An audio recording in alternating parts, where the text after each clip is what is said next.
हरे कृष्ण, राधे राधे। कामदा एकादशी की सभी को हार्दिक शुभकामनाएं। तो शुरू करते हैं कामदा एकादशी की व्रत कथा। धर्मराज युधिष्ठिर बोले, हे भगवान, आप कोटि बार प्रणाम है। आपसे निवेदन करता हूँ कि आप कृपा करके चैत्र माह के शुक्ल पक्ष की एकादशी का वर्णन कीजिए। श्री कृष्ण भगवान बोले, हे राजन, आप एक पुरानी कथा सुनिए जिसको राजा दिलीप ने वशिष्ठ जी से कही थी। राजा दिलीप ने पूछा कि गुरुदेव, चैत्र माह के शुक्ल पक्ष की एकादशी का क्या नाम है? इसमें किस देवता की पूजा होती है तथा इसकी विधि क्या है? सो सब कहिए। महर्षि वशिष्ठ बोले, हे राजन, चैत्र माह के शुक्ल पक्षी एकादशी का नाम कामदा है। यह पापों को नष्ट कर देती है और पुत्र की प्राप्ति होती है। इसके व्रत से कुयोनि छूट जाती है और अंत में स्वर्ग की प्राप्ति होती है। अब मैं इसको मातम कहता हूँ, ध्यान पूर्वक सुनो। प्राचीन काल में एक भोगीपुर नामक नगर में पुंडरीक नामक एक राजा राज्य करता था। वहाँ अनेकों अप्सराएं, गंधर्व, किन्नर आदि वास करते थे। उसी जगह ललिता और ललित नाम की दो स्त्री पुरुष अत्यंत वैभवशाली घर में निवास करते हुए विहार करते थे। एक समय राजा पुंडरीक गंधर्वों सहित एक सभा में क्रीड़ा कर रहे थे। उस जगह ललित गंधर्व भी उसके साथ गान गा रहे थे। उसकी प्रेमतमा ललिता उस जगह नहीं थी।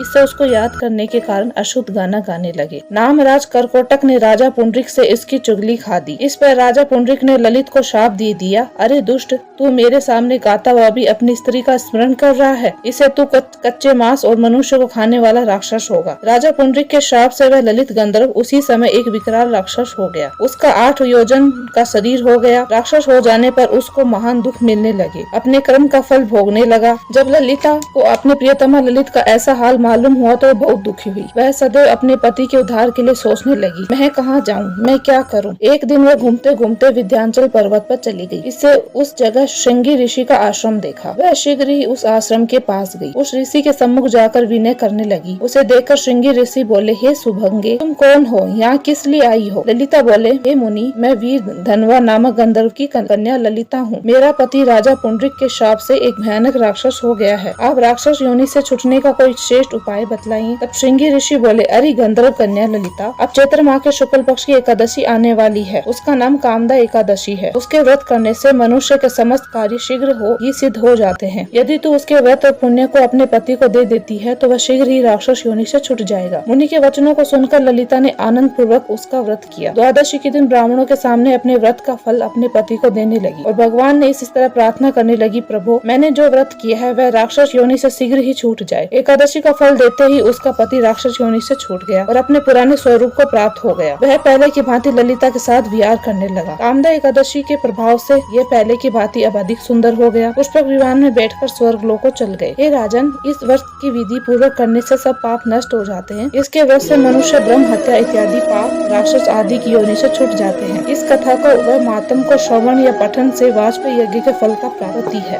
फलाहार, लुंगो का सागार, ओंगा का फल, दूध, दही और फल। हरे कृष्ण, राधे राधे।